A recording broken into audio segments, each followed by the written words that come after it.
જહાંગીરપુરા વિસ્તારમાં આવેલી park pavilion હોટેલની આડમાં ચાલતા હાઈ પ્રોફાઇલ સેક્સ રેકેટનો પર્દાફાશ થયો છે. હોટેલના સંચાલકો અને સ્ટાફ દ્વારા 13 વિદેશી મહિલાઓને બોલાવી સેક્સ રેકેટ ચલાવતો હોવાનો ઘટસ્ફોટ થયો છે. હાઈ પ્રોફાઇલ સેક્સ રેકેટ ચલાવનારા શખ્સો અહીં આવતા ગ્રાહક પાસેથી 3500 થી 50,000 રૂપિયા વસૂલાતા હતા, જેમાંથી યુવતીઓને ફક્ત 1500 રૂપિયા ચૂકવવામાં આવતા હતા. બાકીના પૈસા સંચાલકો પોતે રાખી લેતા હતા. આખું રેકેટ વોટ્સએપથી ચાલતું હોવાનું સામે આવ્યું છે.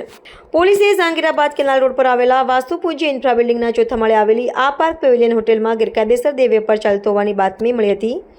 રેડ કરવા પહોંચેલી પોલીસ ટીમે જ્યારે હોટેલના ચોથા માળે પહોંચી ત્યારે લાકડાનો દરવાજો બંધ હાલતમાં હતો. પોલીસે દરવાજો ખખડાવ્યો, પરંતુ અંદરથી કોઈએ જવાબ આપ્યો ન હતો. આથી પોલીસે તાત્કાલિક કાર્યવાહી કરીને દરવાજાનો લોક તોડ્યો અને અંદર પ્રવેશ કર્યો હતો. દરવાજો તોડીને અંદર પ્રવેશતા પોલીસને પ્રથમ એક હોલ મળ્યો, જે કાઉન્ટર, ટેબલ અને ખુરશીઓ મૂકેલી હતી.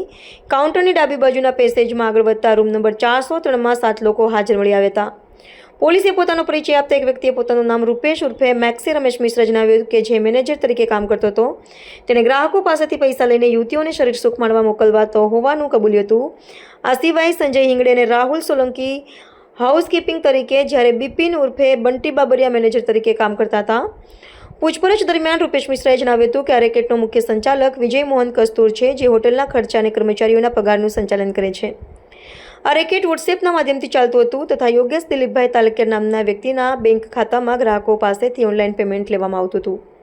વધુમાં અશોક મામા નામનો ડ્રાઈવર મહિલાઓને લાવવા લઈ જવાનું કામ કરતો હતો. રૂપેશ મિશ્રાએ પોલીસને જણાવ્યું કે ગ્રાહકો પાસેથી એકવાર શરીર સુખ માણવાના 3500 લેવામાં આવતા હતા, જેમાંથી 2000 કમિશન તરીકે વિજય કસ્તુરે રાખતો હતો, જ્યારે મહિલાઓને 1500 ચૂકવવામાં આવતા હતા. આ રેડ દરમિયાન રૂમ નંબર 407માં 9 વિદેશી મહિલાઓને મળીને કુલ 13 મહિલાની ધરપકડ કરવામાં આવી હતી. પોલીસે આ મામલે ઇમોરલ ટ્રાફિક પ્રિવેન્શન એક્ટ 1956ની કલમ 3, 4, 5, 7 અને ભારતીય ન્યાય સંહિતા 2023ની કલમ 144, 2 અને 54 હેઠળ ગુનો નોંધી કાયદેસરની કાર્યવાહી હાથ ધરી છે. પોલીસે હોટેલના સંચાલકો અને ગ્રાહકો સહિત કુલ 9 આરોપીઓની ધરપકડ કરી છે અને 13 વિદેશી મહિલાઓને વધુ પૂછપરછ માટે જહાંગીરપુરા પોલીસ સ્ટેશને સોંપવામાં આવી છે. છેલ્લા 2-3 દિવસથી એવી માહિતી મળી હતી. જહાંગીરબાદ વિસ્તારમાં જે કેનાલ રોડ છે ત્યાં વાસુપૂજ્ય ઇન્ફ્રાસ્ટ્રક્ચર બિલ્ડિંગમાં ચોથા માળે પાર્ક પેવેલિયન હોટલ આવેલી છે, જેમાં ગેરકાયદેસર કૂટખાણું દેહ વેપારનો વેપાર ચાલતો હોય તેવી માહિતી મળતા સુરત એએચટીની ટીમે ત્યાં રેડ કરી ગઈકાલે અને રાત દરમિયાન, અને ત્યાં અમે 13 યુવતીઓને ત્યાંથી રેસ્ક્યુ કરાયેલી છે, જે તમામે તમામ 13 યુવતીઓ થાઈલેન્ડની યુવતીઓ છે.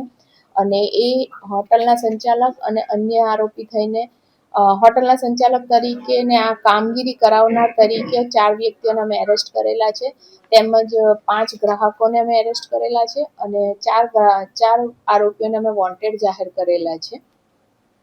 કેટલી યુવતીઓ ઝડપાઈ છે? 13 યુવતીઓ ઝડપાઈ છે.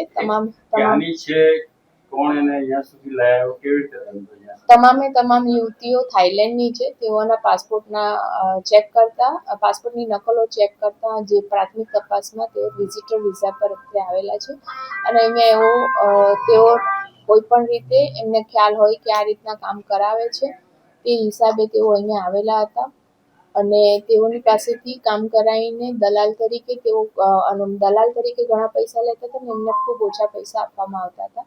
આ રીતે તેઓનું શોષણ કરવામાં આવતું હતું.